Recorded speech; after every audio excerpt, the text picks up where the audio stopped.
नमस्कार, न्यूज 69 में आपका स्वागत है। मैं हूं आपके साथ अंकिता। चलिए बढ़ते हैं मुख्य खबर की ओर।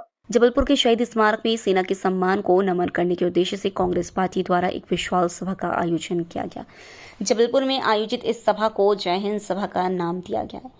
हाल ही में हुए आतंकी हमले के बाद ऑपरेशन सिंदूर के जरिए दुश्मनों को सबक सिखाने वाली भारतीय सेना को नमन करने के उद्देश्य से सभा का आयोजन किया गया। कार्यक्रम की शुरुआत सर्वप्रथम शहर के सदर स्थित वॉर मेमोरियल से हुई, जहां पहुंचकर कांग्रेस पार्टी के वरिष्ठ नेता कमलनाथ, दिग्विजय सिंह, रामेश्वर नेखरा आदि ने शहीद हुए सैनिकों को श्रद्धांजलि दी। इसके बाद सभी ने शहीद स्मारक गोल बाजार पहुंचकर जय हिंद सभा को संबोधित किया। सभा को मुख्य रूप से संबोधित करने पहुंचे पूर्व मुख्यमंत्री कमलनाथ ने कहा कि आज पूरे देश को भारत की सेना पर फिर एक बार गर्व है। मैंने 1971 का युद्ध देखा है और स्वर्गीय इंदिरा गांधी की हिम्मत देखी है। आज जबलपुर की धरती जहां गोली बारूद बनता है, वहां इतनी बड़ी संख्या में आए आप लोग सब लोगों की उपस्थिति बताती है कि आपके मन में सेना को नमन करने के क्या भाव है।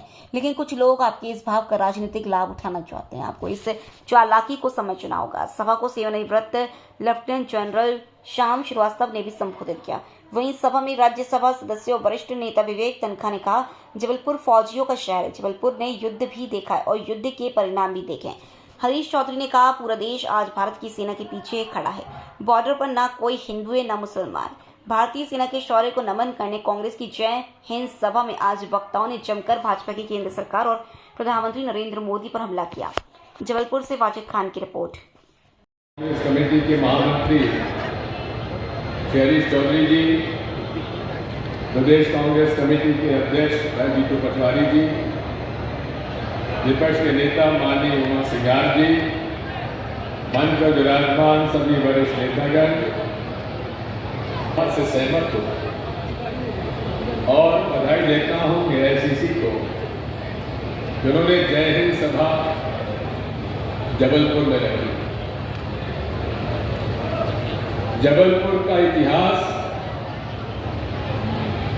संघर्ष का है। जबलपुर का इतिहास आजादी की लड़ाई में योगदान का है। और हम कैसे भूल सकते हैं राजा शंकर शाह और रघुनाथ शाह का बलिदान, जिनको कि अंग्रेजों ने यहाँ तोप के गोले से उड़ा दिया गया था। साथियों, आज इस देश में दो तरह की विचारधाराएं चल रही हैं। एक विचारधारा वो है जहां हम सब लोग बैठे हैं और जो कि हमेशा से आजादी के संघर्ष में ब्रिटिश हुकूमत का विरोध करते हैं। महात्मा गांधी के नेतृत्व से लेकर लाखों करोड़ों लोगों ने इस देश के लिए संघर्ष किया, बलिदान किया और वो सब लोग सेना के प्रति नतमस्तक है, सम्मानित करते हैं। और एक दूसरा वर्ग है वो विचारधारा जिसका कि कोई भी आजादी की लड़ाई में योगदान नहीं रहा, जिसने आजादी की लड़ाई में भाग लेने के लिए लोगों को मना किया और आजादी की लड़ाई में ब्रिटिश हुकूमत के साथ गुलामी। आज वो लोग जो है भारतीय सेना के प्रति ये कहते हैं कि भारत की सेना नरेंद्र मोदी के चरणों में है। अब आप बताइए, आप किस विचारधारा के साथ हैं? हम वो विचारधारा के साथ हैं जो सेना का सम्मान करते हैं। ये जितने लोग बैठे हैं और मन पर जनरल श्रीवास्तव जी हैं, ऐसे अनेक लोग हैं और यहां से अनेक लोगों ने शहादत दी है। हम उनका सम्मान करते हैं। इसलिए साथियों, जय हिंद सभा के माध्यम से हम उन लोगों के खिलाफ हैं जो कि देश की सेना को अपमानित करके ये कहते हैं कि वो नरेंद्र मोदी जी के चरणों में समर्पित है। मैं आज इस अवसर पर आपसे आपसे इतना ही अनुरोध करूंगा कि ये बात हमें जन जन तक पहुंचाना है। हमारे जगह जगह से, अनेक गांव से, शहरों से, कस्बों से लोग आए हैं। उनसे आप एक ही बात कहिए कि इस देश में आज एकता की बात, ये देश अनेकता का एक देश है और अनेकता में एकता ही देश की सबसे बड़ी ताकत है। हिंदू, मुस्लिम, सिख, ईसाई की एकता ही देश को मजबूत करती है और एक रहेंगे तो हम सुरक्षित रहेंगे। और इसलिए वो लोग जो नफरत फैलाते हैं उनके खिलाफ हमें एकजुट होकर लड़ाई लड़नी पड़ेगी, उनसे डरना नहीं है। राहुल गांधी जी हमेशा कहते हैं निडर होकर काम करो, डरो मत। और पूरे तरीके से हमें उन ताकतों के खिलाफ लड़ना है जो इस देश में नफरत फैलाने का व्यवसाय करते हैं, नफरत फैलाने की राजनीति करते हैं और हिंसा में जो लोग की शहादत हो जाती है, जो मर जाते हैं, उन लोगों के कफन पर जो नेतागिरी करते हैं, वोट मांगते हैं, वो देश प्रेमी नहीं हो सकते। यही मैं आपको अनुरोध करूंगा कि आप जन जन तक पहुंचाएं। आप सब लोगों ने, आपने मुझे आमंत्रित किया, आप सब लोगों के प्रति आभार। और ये मैं भी कहना चाहता हूँ कि नेताजी सुभाष चंद्र बोस जब अखिल भारतीय कांग्रेस कमेटी के अध्यक्ष चुने गए थे पूरी सम्मेलन में, उनका ही नारा ये रहा है जय हिंद का। इसलिए आप सब बोलेंगे जय हिंद, जय हिंद। धन्यवाद। इस कमेटी के द्वारा न्यायधानी जबलपुर में जय हिंद सभा का आयोजन, इस कार्यक्रम में उपस्थित प्रदेश कांग्रेस कमेटी के सम्मानित अध्यक्ष आदरणीय भाई, नमन करता हूं नौजवानों को जो देश के सीमाओं की रक्षा में अपना सर्वोच्च बलिदान दिया है, उन्हें नमन करता हूं। नमन करता हूं आदरणीय अहिल्याबाई होलकर को जिसकी 30वीं जयंती है। मैं नमन करता हूं रानी दुर्गावती को, मैं नमन करता हूं सुभाष चंद्र बोस को जो यही त्रिपुरी सम्मेलन में दूसरे बार कांग्रेस के राष्ट्रीय अध्यक्ष बने और उन्होंने नारा दिया जय हिंद का। मैं नमन करता हूं इंदिरा गांधी को जिनके नेतृत्व में निक्सन को भी दबाव में न आते हुए युद्ध जारी रखा और पाकिस्तान के 2 टुकड़े करके बांग्लादेश को उन्होंने बनाया। मैं उन महान सपूतों को नमन करता हूं। देश दुनिया में सबसे ज्यादा सैनिकों का यदि समर्पण कराया तो भारतीय सेना ने कराया।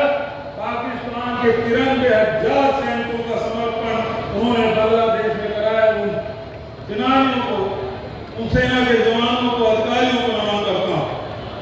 ये वो धरती है जहां जब युद्ध होता है तो जवानों को गोला और बारूद उपलब्ध कराने का काम ये जबलपुर शहर कराता है। इस धरती को मैं नमन करता हूं।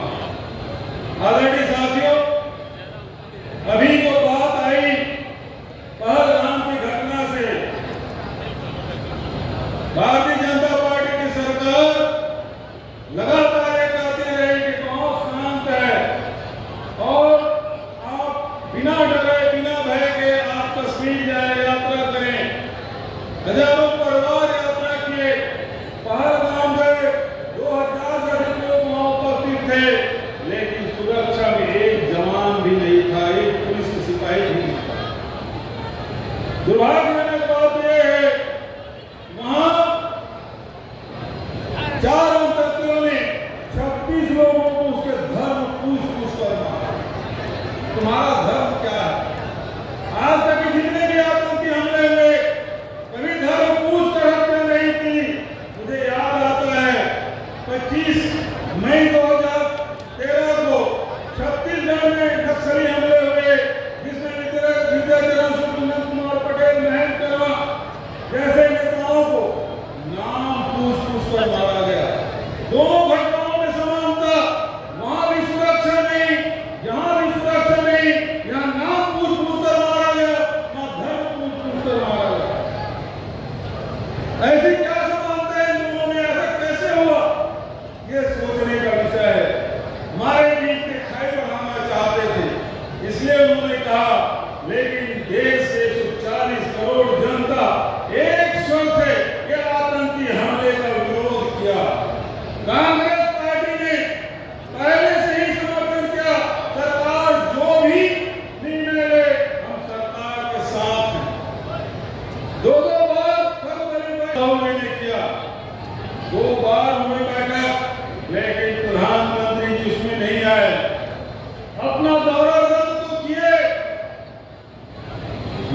गए कहाँ?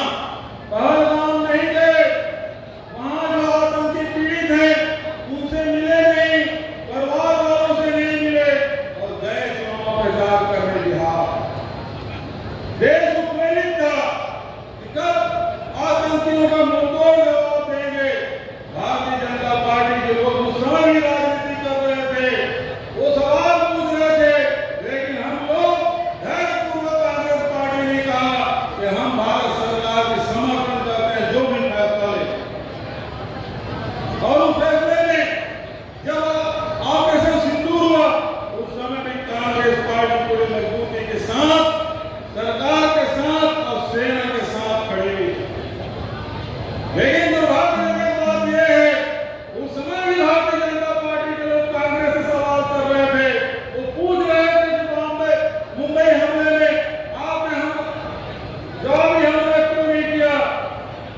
आज सवाल का जवाब देने का अवसर है। मनमोहन सिंह जी चुप रहते थे, लेकिन कारगर कदम उठाते थे, मजबूत कदम उठाते थे। उन आतंकवादियों को नहीं पाने में उनकी हत्या करो, उनको मौत की गले उतार दिया। मनमोहन सिंह जी ने एनएसजी उतारा, एक कसाब बचा था उसे भी जिंदा पकड़ा और उसके बाद उसके भी फांसी की सजा मिली।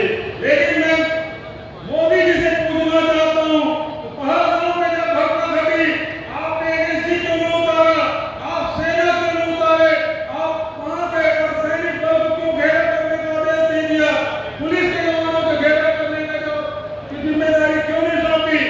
अब सवाल इस बात का है, मनमोहन सिंह जी तो एनएसजी उतारे थे, लेकिन मोदी जी आपने तो अमित शाह को उतारा। आज भी चारा बंदी कहाँ है, देश की जनता जानना चाहती है। ये सवाल आज भी है। पहला सवाल कि वहां सुरक्षा व्यवस्था क्यों नहीं, दूसरा सवाल वो चार आतंकी कहाँ है, आज भी भारत सरकार के पास जवाब नहीं। तीसरा सवाल ये है कि आपने अमेरिका के दबाव में सीज फायर क्यों किया। चौथा सवाल ये है कि सीज फायर किया तो निर्णय किसने लिया, अधिकारी स्तर पर कि सरकार के स्तर पर। पांचवा सवाल ये है कि शर्त आपके क्या है, किस शर्त पे आपने सीज फायर किया, ये सवाल है। हमारे जवानों को जब मौका मिला, जब भी भारतीय सेना को कुछ जिम्मेदारी सौंपी गई, चाहे 1948 की बात हो, चाहे 65 की बात हो, चाहे 71 की बात हो, चाहे कारगिल की बात हो, सेना ने अपना सर्वोच्च प्रदर्शन किया। 65 में पाकिस्तान को लोहे के चने चबाए और लाल बहादुर शास्त्री ने उसमें नारा दिया था, जय जवान जय किसान का नारा उन्होंने दिया। 71 में हमारे सेना ने पाकिस्तान के 2 टुकड़े कर दिए। इंदिरा जी झुकी नहीं निक्सन के सामने, लेकिन आज सवाल फिलहाल इस खबर में इतना ही। आप बने रहिए न्यूज़ 69 के साथ। नमस्कार।